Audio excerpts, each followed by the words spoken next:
Beliau pernah melihat, tetapi sekarang menjadi kehilangan penglihatan karena penyakit yang dideritanya yaitu glaukoma. Ya. Lama yang tidak pernah terpikir, tidak pernah terbayang akan menjadi seorang tunanetra, tapi takdirnya ada, alhasil ya mau tidak mau harus diterima. Artinya setiap kita berpotensi berpeluang menjadi difabel atau disabilitas. Nah,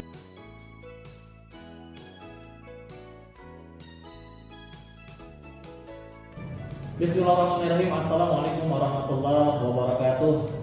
Sahabat inspirator, alhamdulillah hari ini kita sedang berada di gedung X-Man dok ya. X-Man. Hari ini kita sudah bersama dengan Dr. Bambang. Nanti beliau akan menyampaikan profil beliau dan aktivitasnya.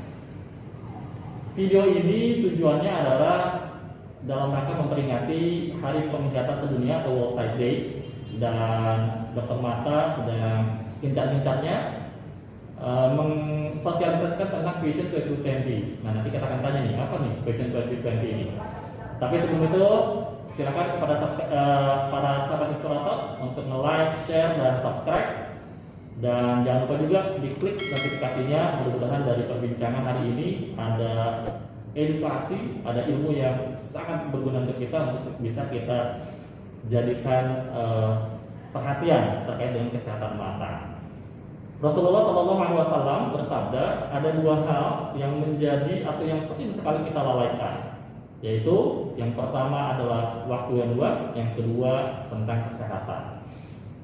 Dan di hadis lain, ya, yang ini juga sudah dipopulerkan oleh mursyid dari Malaysia, tentang bagaimana kita harus punya perhatian, punya kepedulian terkait dengan kesehatan sebelum datangnya sakit.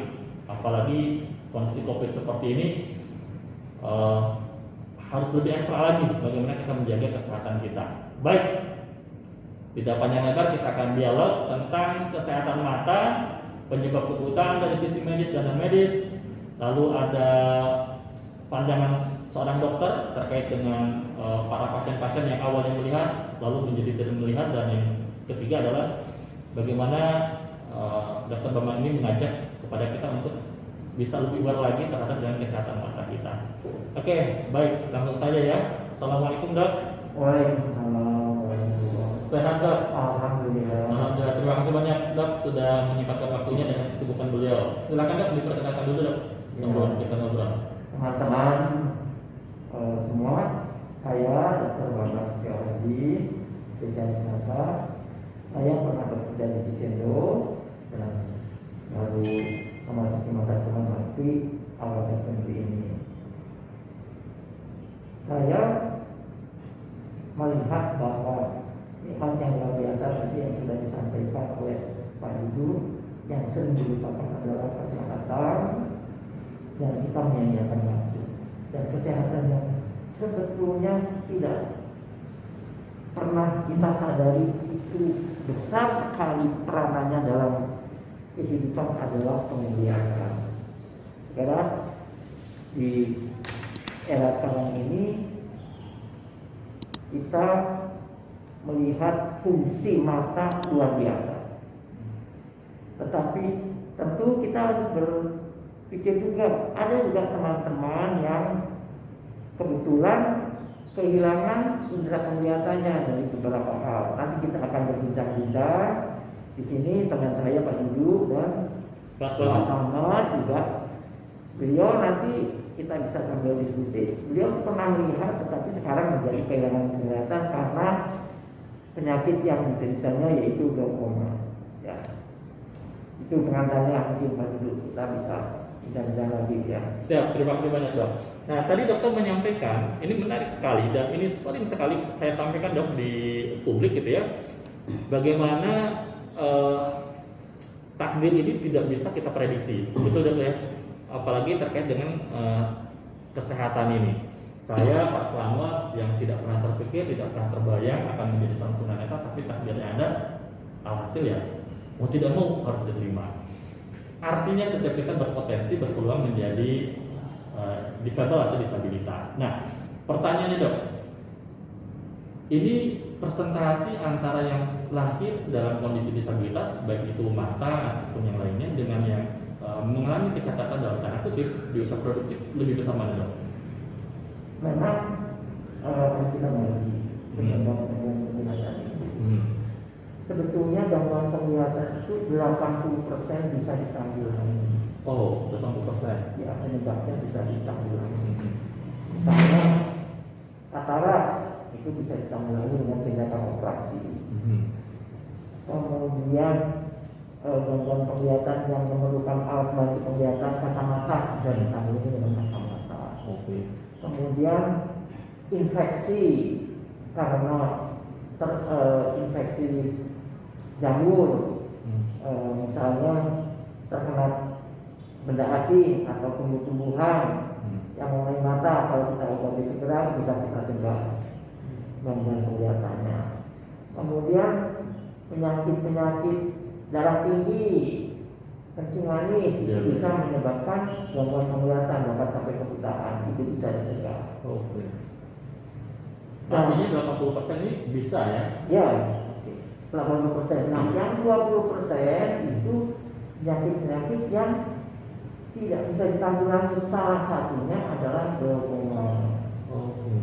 Glaukoma. Yang lainnya adalah kelainan retina bawaan. Itu juga sulit karena itu genetik, yang bersifat genetik. Nah, untuk glaukoma itu bahkan sering disebut sebagai pencuri penglihatan secara diam-diam. Biasanya tidak disadari, tiba-tiba penglihatannya berkurang dan itu biasanya stadiumnya sudah lanjut. Itulah. Jadi 80% sebetulnya bisa ditanggulangi. Tapi yang terlahir dengan kondisi netra dok, dengan yang mereka mengalami kebutaan di usia produktif, ini lebih banyak mana dok? Karena di lapangan untuk saya pribadi banyak berinteraksi dengan para tunanetra baru dok. Artinya mereka mengalami kebutaannya di usia yang memang produktif. Ya, sebetulnya sih kelainan bawaan itu kurang dari 20%. Oh, berarti lebih kecil ya? Ya, lebih kecil. Kurang dari 20%. Nah, yang 20% itu kan ada termasuk yang glaukoma yang stadium lanjut, ya, itu kan tidak bisa ditanggulangi juga. Kemudian gangguan saraf optik, saraf mata, misalnya ada gangguan saraf mata akibat penyakit tertentu, misalnya ada penyakit tertentu, penyakit bawaan, ada juga tumor yang menyerang mata atau peradangan yang menyerang mata atau keracunan kalau minum alkohol, itu bisa menyebabkan kebutaan gitu. Atau mengkonsumsi obat-obatan tertentu yang tidak disadari mengganggu gangguan penglihatan. Baik. Berarti memang lebih besar yang mengalami kebutaan di usia produktif karena memang banyak faktor dok ya, gaya hidup, genetik dan yang lainnya. Oke. Dan tadi bicara tentang glaukoma nih, satu penyakit mata memang masih belum begitu familiar dok ya. Karena saya dan Pak Slamet nih ketika divonis glaukoma tidak paham apa-apa ya, dan menganggap ini hal yang biasa saja, walhasil menjadi blind gitu. Ini kenapa nih dok? Beda dengan katarak yang memang sudah sangat familiar.